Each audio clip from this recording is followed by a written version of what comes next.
It's a mind-bending anomaly. Not a single U.S. Air Force interceptor turns a wheel until it's too late. There are no jets at all. It's a matter of historical record. That could happen only two ways. Either it was staggering multiple simultaneous coincidental incompetence at all levels in many agencies defying known laws of averages, a 54 million to 1 chance, which is the 9/11 Commission official story. There's another explanation. The U.S. Air Force is neutralized by design. The evidence indicates this is about a 1-to-1 chance.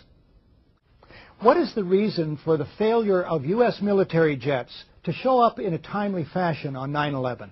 Well, the simple fact is, Barry, that they didn't know where to go.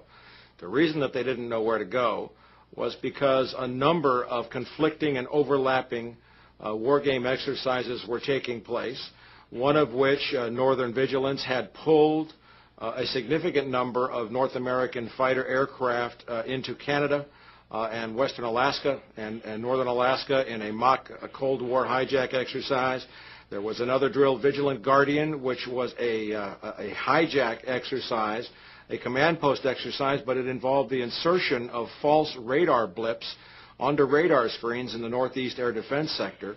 In addition, we have a confirmation, thanks to General Richard Myers, who was acting chairman of the Joint Chiefs, who told Richard Clark, as reported in Clark's book, that there was another exercise, Vigilant Warrior, which was, in fact, according to a NORAD source, a live-fly hijack drill being conducted at the same time.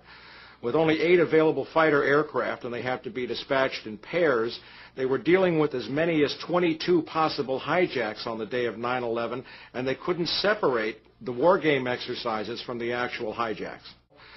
We have done an extensive investigation on that to show that these war game exercises were apparently very well planned by someone who I will show, I believe, was Dick Cheney in the United States government to deliberately confuse FAA, NORAD, and U.S. Air Force fighter response. Hi, Boston Center, Team U. We have a problem here. We have a hijacked aircraft headed towards New York. We need someone to scramble some F-16s or something up there to help us out. Is this real world or exercise? No, this is not an exercise, not a test. There were 2 simultaneously operating command and control systems functioning on the day of 9/11, and at some times they were issuing conflicting orders. We do not have a clear explanation for why fighters from Andrews Air Force Base were sent out over the sea first and couldn't turn around because the 9/11 Commission seemed to change all the evidence just arbitrarily right before it issued its final report. So we don't have a clear explanation, but certainly there was, it is all consistent with a motive that said make sure that the fighters don't get to any place in time to stop the 3 critical attacks on the World Trade Center and the Pentagon. On the morning of 9/11, the United States is running drills in which hijacked aircraft go in and out of radar. Fighter jets are flown out of the United States, and planes are crashed into buildings. What a coincidence. One drill, called Amalgam Virgo, was conducted on June 1st and 2nd, 2001, and simulated successful terrorist attacks. Its purpose was to focus on unconventional threats, including an airborne hijacking.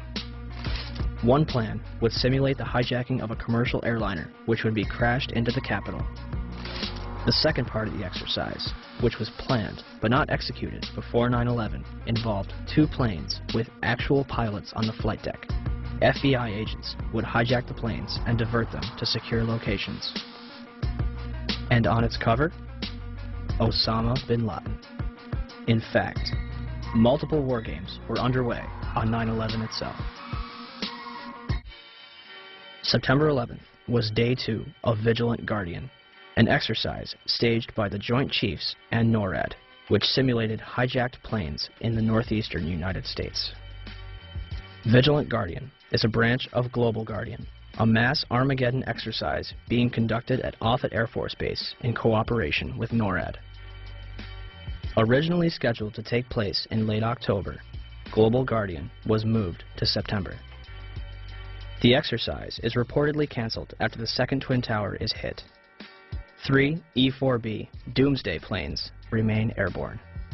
Two government sources familiar with the incident tell CNN it was a military aircraft, but say the details are classified. This comparison of the CNN video and an official Air Force photo suggests the mystery plane is among the military's most sensitive aircraft, an Air Force E-4B. The E-4B is a state-of-the-art flying command post, built and equipped for one reason: to keep the government running no matter what, even in the event of a nuclear war. Ask the Pentagon, and it insists this is not a military aircraft, and there is no mention of it in the official report of the 9/11 Commission. The Pentagon, the Secret Service, and the FAA all say they, at least for public consumption, have no explanation of the giant plane over the president's house, just as the smoke began to rise across the river at the Pentagon. Barksdale Air Force Base also participated in Global Guardian. Instead of returning directly to Washington, D.C., President Bush would fly to both Barksdale and Offutt Air Force Base before returning to the White House. Another drill, Northern Vigilance, moved fighter jets to Canada and Alaska to monitor a fleet of Russian MiGs on a training mission. Northern Vigilance also placed inputs onto military radar screens, also referred to as phantoms. Inputs are simulated errant aircraft, which appear real to those participating in the exercise. We fought many phantoms that day. 3 F-16s from Andrews Air Force Base, located 15 miles from the Pentagon, are flown 180 nautical miles away for a training mission in North Carolina.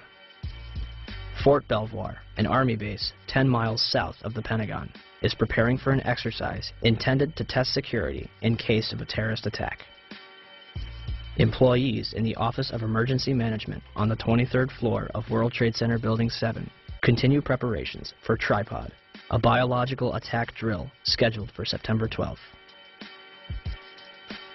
Finally, the National Reconnaissance Office in Virginia begins a drill at 8:45, conducted by a team from the CIA, in which a plane crashes into their building. Also, a number of war games were being conducted that have yet to be fully disclosed.